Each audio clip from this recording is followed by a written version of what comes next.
नमः शिवाय का अर्थ होता है न से नागेंद्रहाराय त्रिलोचनाय भस्मांगरागाय महेश्वराय नित्याय शुद्धाय दिगंबराय तस्मै नकाराय नमः शिवाय।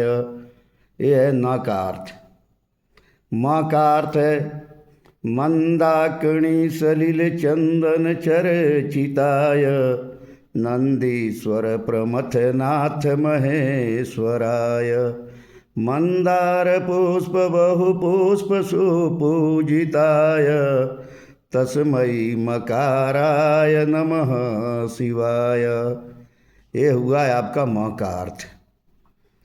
और सी का अर्थ हुआ शिवाय गौरी वदनावज वृंद सूर्याय दक्ष ध्वरनासिकाय श्रीनीलकंठ वृषभ ध्वजाय तस्मै शिकाराय नमः शिवाय।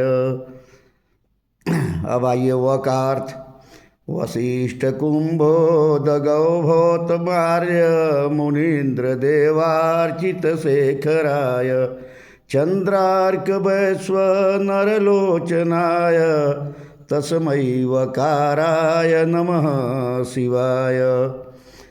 य का अर्थ यज्ञ स्वरूपाय जटाधराय पिनाकहस्ताय सनातनाय दिव्याय देवाय दिगंबराय तस्मै यकाराय नमः शिवाय। ओम नमः शिवाय, ओम नमः शिवाय, ओम नमः शिवाय।